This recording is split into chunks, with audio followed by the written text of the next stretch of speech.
Hello दोस्तों, स्वागत है नोट 360 के एक नए वीडियो में। तो आज के इस वीडियो में हम लोग जानने वाले हैं कि सेशन और कुकीज़ का यूज़ कैसे किया जाता है।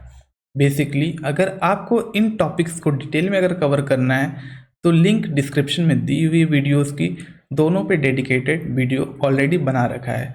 तो चलिए देखते हैं कि सेशन और कुकीज़ क्या होता है। तो चाहे सेशन की बात करें या कुकीज़ की बात करें, दोनों डेटा को स्टोर करने के काम में आता है। बेसिकली जो हमारे लॉगिन्स होते हैं या हमारे टोकन्स होते हैं उसको स्टोर करने के लिए यूज़ किया जाता है, बट दोनों का मैकेनिज़्म थोड़ा सा डिफरेंट है। जैसे कि अगर हम लोग यहाँ सेशंस का यूज़ करते हैं तो जो हमारा डेटा होता है वो सर्वर एंड पे टेम्परेरी स्टोर होता है, ना कि ब्राउज़र एंड पे। लेकिन कुकीज़ के केस में क्या होता है, जो हमारा डेटा होता है वो ब्राउज़र एंड पे स्टोर होता है, यूज़र के ब्राउज़र में। तो जैसे कि कोई हमारी सेंसिटिव इन्फॉर्मेशन है जिसको हम यूज़र से छुपाना चाहते हैं या हैक होने से बचाना चाहते हैं या उसको रिस्ट्रिक्ट करना चाहते हैं, तो उस केस में हम उसको ब्राउज़र एंड पे स्टोर करने की बजाय उसको हम सर्वर पे टेम्परेरी स्टोर कर देंगे, जैसे कि हमारा जो लॉगिन्स होता है। तो चलिए हम लोग इसको थोड़ा प्रैक्टिकल करके देखते हैं कि कैसे आप इसको PHP में यूज़ कर सकते हो। तो मैंने यहाँ पे VS कोड ओपन कर लिया है और यहाँ पे आप देख सकते हो मैं XAMPP सर्वर का यहाँ यूज़ कर रहा हूँ। तो हमारा सर्वर स्टार्ट है और इसको मैंने रन किया हुआ है ऑलरेडी लोकल होस्ट पे। तो अब हम लोग यहाँ पे एक फ़ाइल क्रिएट करते हैं। ये हमारी फ़ाइल यहाँ क्रिएट हो चुकी है। अब हम लोग पहले PHP ओपन लिखेंगे और फिर PHP क्लोज। अब सिंपली आपको करना क्या है, सेशन को लिखने के लिए आपको सेशन स्टार्ट फंक्शन का यहाँ पे यूज़ करना पड़ेगा। Session start function basically indicate करता है कि आपको यहाँ फाइल में यूज़ करना है सेशन के डेटा को या स्टोर करना है सेशंस के डेटा को। चलिए मैं आपको दिखाता हूँ। पहले आप यहाँ लिखोगे सेशन अंडरस्कोर स्टार्ट और इसको फंक्शन है ये, तो फंक्शन में डालेंगे इसको और इसको क्लोज करेंगे। फिर उसके बाद आप जिस डेटा को यहाँ स्टोर करवाना चाहते हो या ऑलरेडी सेशन किसी और फाइल में आपने क्रिएट किया था, उस डेटा को अगर आप यहाँ दिखाना चाहते हो तो आप यहाँ दिखा सकते हो। लेकिन हमने अभी डेटा कोई स्टोर नहीं किया है, कोई क्रिएट नहीं किया है, इसलिए हम यहाँ सेशन में डेटा को पहले स्टोर करेंगे। तो उसके लिए आप यहाँ लिखिए $_ सेशन, फिर आपको बड़ा वाला ब्रैकेट लेना है और सिंगल कोट में या आप यहाँ डबल कोट का भी यूज़ कर सकते हो। मैं यहाँ जैसे सेशन का नाम दे देता हूँ, जैसे कि नेम, और नेम में हम लोग कोई डेटा स्टोर करवा देते हैं। जैसे कि मैं अपना ही नाम यहाँ स्टोर करवाता हूँ, हर्ष, और इसको क्लोज कर देते हैं। तो पहले क्या हुआ, हमारा जो सेशन है वो स्टार्ट हुआ, फिर हर्ष नाम के डेटा को यहाँ पे सेशन में स्टोर कर दिया गया, जिसका सेशन का नाम क्या है, नेम। अब मुझे अगर इसको यूज़ करना है तो मैं कहीं भी कर सकता हूँ। जैसे कि मेरे पास 50-60 फाइल्स हैं, मैं उसको कहीं भी यूज़ कर सकता हूँ। अब ये जो हमारा नाम है ये हमारे सर्वर एंड पे टेम्परेरी स्टोर हो जाएगा जब तक यूज़र का ब्राउज़र ओपन रहेगा। चलिए मैं आपको दिखाता हूँ कैसे ये काम करता है।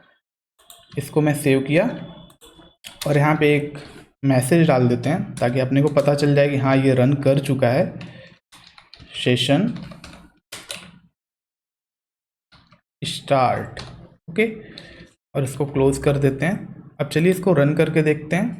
मैंने रिफ्रेश किया, ये देखिए फाइल आ गई। इसको मैं ओपन कर लेता हूँ। ये देखिए हमारा सेशन स्टार्ट हो गया। अब क्या हुआ, हमारा सेशन जो है स्टार्ट हो चुका है। अब हमको इसको अगर देखना है, एक मान लीजिए यहाँ मैं फाइल क्रिएट कर लेता हूँ, व्यू सेशन.php। अब हम लोग सेशन देखना चाहते हैं तो सिमिलर यहाँ पे भी चीज़ें वही फॉलो अप होंगी, जैसे कि आपको पहले PHP स्टार्ट PHP क्लोज करना पड़ेगा।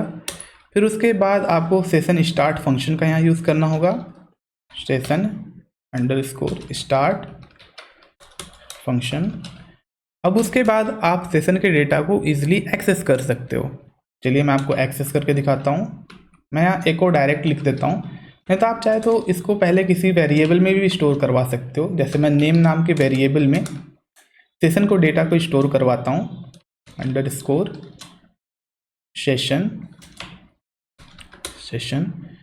फिर बड़े वाले ब्रैकेट में सिंगल कोट के साथ, क्योंकि हमने वहाँ सिंगल कोट डाला था, आप यहाँ डबल कोट भी डाल सकते हो, कोई दिक्कत वाली बात नहीं है। फिर आपको सेशन का यहाँ पे नाम देना पड़ेगा, जैसे कि हमारा सेशन का नाम क्या था, नेम, तो मैं यहाँ नेम दे देता हूँ।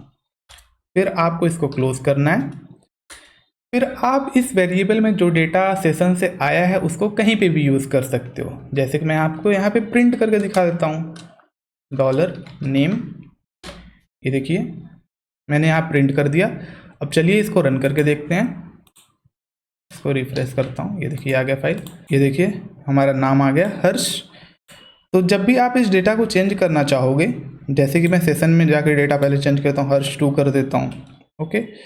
और अब मैं अगर इसको रिफ्रेश करता हूँ व्यू सेशन, तो ये अभी हमारा वही डेटा दिखाएगा, क्योंकि हमारा जो सेशन डॉट php वो रन नहीं हुआ है, यानी कि डेटा चेंज नहीं हुआ है, इसलिए हमारा पुराना डेटा दिखा रहा है। अगर मैं इसको एक बार और रिफ्रेश कर दूँ तो ये देखिए डेटा चेंज हो गया।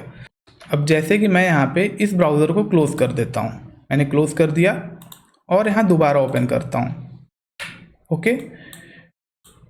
और मैं दोबारा इसको पेस्ट करता हूँ, मतलब इंटर करता हूँ URL को, और व्यू सेशन डॉट php पे जाता हूँ। ये देखिए डेटा वो चला गया, यानी कि ये जो डेटा हमारा स्टोर हुआ था टेम्परेरी टाइम के लिए हुआ था, और जैसे ही हमने उसको क्लोज किया ब्राउज़र को, वो डिस्ट्रॉय हो गया, ख़त्म हो गया। और अगर आपको फिर से सेशन का अगर यूज़ करना है तो आपको दोबारा लॉगिन करवाना पड़ेगा यूज़र को। जैसे कि मैंने फिर से सेशन डॉट php को रन करवाया तो हमारा डेटा फिर से आ गया।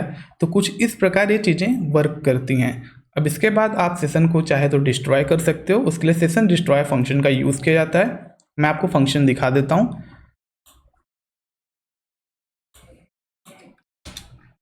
आप सिंपली लिखो सेशन अंडरस्कोर, पहले अनसेट कर देंगे। अनसेट बेसिकली ये करेगा कि जो हमारा ये हमने सेशन नाम का यहाँ पे जो वेरिएबल लिया था, जो नेम नाम से सेशन का, उसका वैल्यू पहले 0 कर देगा, नल कर देगा, ख़त्म कर देगा। फिर उसके बाद सेशन को डिस्ट्रॉय करना है, तो हम लोग लिखेंगे simply session underscore destroy function, और इसको हम लोग क्लोज कर देंगे। तो बेसिकली हमारा जो सेशन स्टार्ट हुआ था वो डिस्ट्रॉय होके ख़त्म हो जाएगा। आई होप आप सेशन को समझ गए होंगे। अब चलिए देखते हैं कुकीज़ क्या होता है और आप कुकीज़ का यूज़ कैसे कर सकते हो। मैं सिंपली एक नई फाइल बनाता हूँ, इसका नाम रखूँगा cookies.php। इसको मैंने इंटर किया और सिंपली प्रोसेस यहाँ पे भी आपको फॉलो करना है, php ओपन, php क्लोज, फिर आप यहाँ पे इंटर करोगे। अब इसके बाद आपको सिंपली यहाँ पर लिखना है सेट कुकीज़ नाम से फंक्शन आता है, तो हम लोग सिंपली सेट कुकीज़ फंक्शन का यहाँ पे यूज़ करेंगे। आपको मैं सिंपल कुकीज़ पहले क्रिएट करना सिखा देता हूँ, इसमें और भी एडवांस चीज़ें होती हैं, तो आप चाहे यहाँ चैट जीपीटी पे पूछ सकते हो, नहीं तो मैं आपको अगर एडवांस में जानना है तो आप मुझे कमेंट में बता सकते हो, मैं उसके ऊपर डेडिकेटेड वीडियो बना दूंगा। तो चलिए यहाँ पर हम लोग पहले कुकीज़ का नाम डालेंगे। तो कुकीज़ का नाम हम लोग रख देते हैं टेस्ट, ओके, कॉमा, और टेस्ट में क्या डेटा स्टोर करवाएंगे उसको पहले यहाँ लिख देंगे। आप चाहे तो यहाँ पे कोई वेरिएबल भी स्टोर करवा सकते हो जिसमें बहुत सारा डेटा हो सकता है, लेकिन जो डेटा यहाँ पे एरे फॉर्मेट में होता है उसको आपको JSON में कन्वर्ट करना पड़ेगा, फिर उसके बाद आप कुकीज़ में स्टोर करवा सकते हो।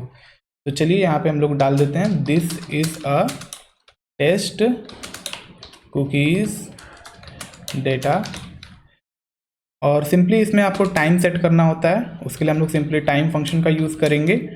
टाइम फंक्शन में आपको जो भी टाइम सेट करना चाहते हो, जैसे कि मैं यहाँ पे 1 घंटे के लिए सेट कर देता हूँ, तो उसके लिए मैं 3600 कर दूंगा। अब ऐसा मैंने क्यों किया वो मैं आपको बता देता हूँ। जैसे कि आप यहाँ कैलकुलेटर ओपन कर लीजिए और मैं आपको दिखा देता हूँ। 3600 को अगर आप डिवाइड करोगे यहाँ पे 60 से, तो आपका 60 आएगा, यानी कि 1 मिनट में आपके 60 सेकेंड होते हैं। तो आपको सिंपली सेकेंड में यहाँ पे वैल्यूज़ को लिखनी है, यानी कि 3600 second is equal to 1 hours. तो 1 घंटे में ये डेटा एक्सपायर हो जाएगा।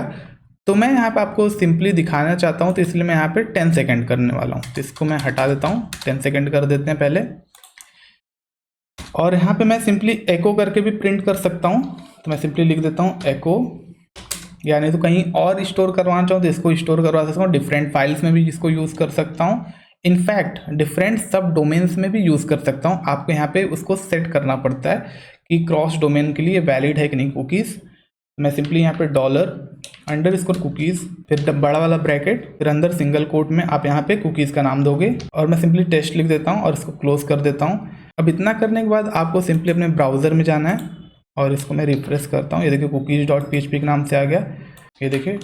कुकीज़ सेट हो गई है। तो आई होप आप समझ गए होंगे कि कुकीज़ को कैसे यूज़ करते हैं, सेशंस को कैसे यूज करते हैं PHP में। अगर आपको ये वीडियो पसंद आया तो आप इस वीडियो को लाइक कर सकते हो और इस तरह के अमेजिंग वीडियोस देखने के लिए चैनल को जरूर सब्सक्राइब कर लें। खैर दोस्तों, मिलते हैं नेक्स्ट वीडियो में एक नए अमेजिंग टॉपिक के साथ। तब तक के लिए गुड बाय।